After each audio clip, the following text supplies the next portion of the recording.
Thank you very much, Mr. Speaker and Honorable Senators. My name is George Murungara, Member of Parliament, National Assembly, and the Chairperson of Justice and Legal Affairs, and I'm here to represent the National Assembly with my colleagues. Honorable Speaker and Senators, I'll deal with only one point which supports ground number 11 on the impeachment. And the ground 11 is insubordination and failure to actually act collectively with the other members of the cabinet and the presidency. There was an argument that was raised that some of the alleged misconduct on the part of the deputy president were actually committed when he was not the deputy president and therefore do not apply to the proceedings before this House.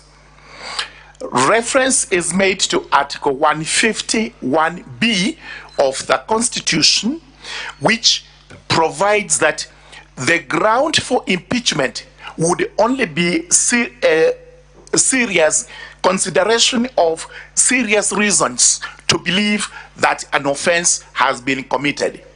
There is no time limit that is set, because once there are reasons to believe that an offense has been committed, then that stretches back to whatever time that offense would have been committed. This is to say, if in the pendency of the life of the presidency or the deputy president, it is discovered that before you assume the office, you committed an offense, that forms a ground for impeachment.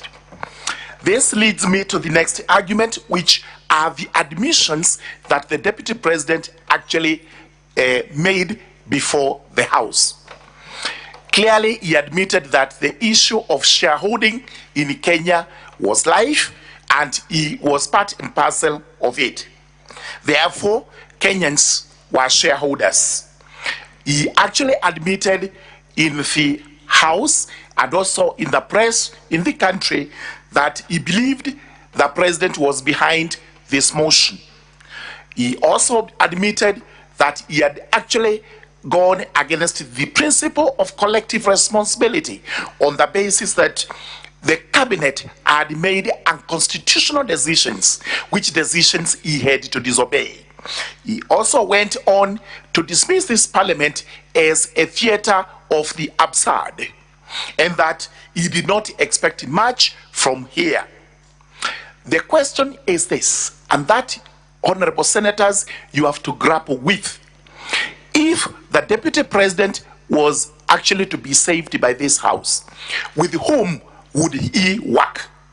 He would not work with the Kenyans whom he has antagonized with his shareholding notion that he has spread across the country. Number two, he would have difficulty serving with his boss, whom he has accused of being behind this motion. He would not actually work with the cabinet, where he is responsible for everything that is done in the cabinet and the sub-cabinet committees brought together by the principle of collective responsibility. He would not be able to work with this parliament, which he has called a theater of the absurd. With whom would he work? This is the question you have to ask yourselves.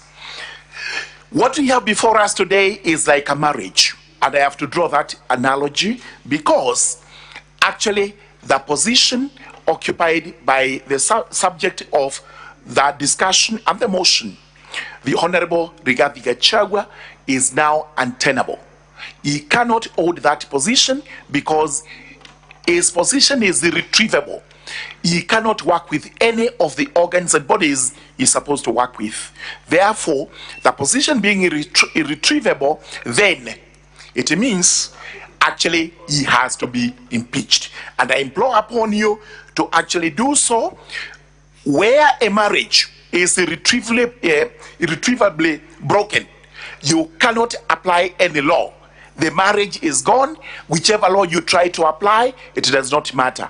For the deputy president today, we cannot apply any measure of legalese because this is not likely to assist us in any way. The position remains, this is a political process, these political offices they are holding, and therefore they are irretrievably broken. As I pen off, Honorable Senators, Honorable Speaker, sir, I will refer you to a biblical book in the Old Testament, the book of Jonah, chapter 1. And when the senators retire, they can actually look at that, the entire chapter. What happened here when Jonah disobeyed the command from his superior, and that was the deity? He actually had to flee. And when he fled, he took a ship to a different city, not where he had been commanded to go. What remained was, on the journey, the waters were faced with tempest, and eventually the tempest had to be calmed by tossing Jonah out of the ship. The ship here is actually the presidency. The ocean is actually Kenya.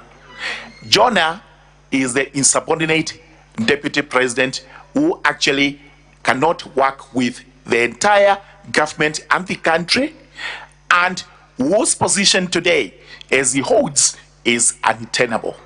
With those remarks, I urge you, honorable senators, to actually uphold this motion, and to the best of my belief and conviction, not only ground 11, which I have submitted, the rest of the grounds have been approved. Thank you very much. 2 minutes.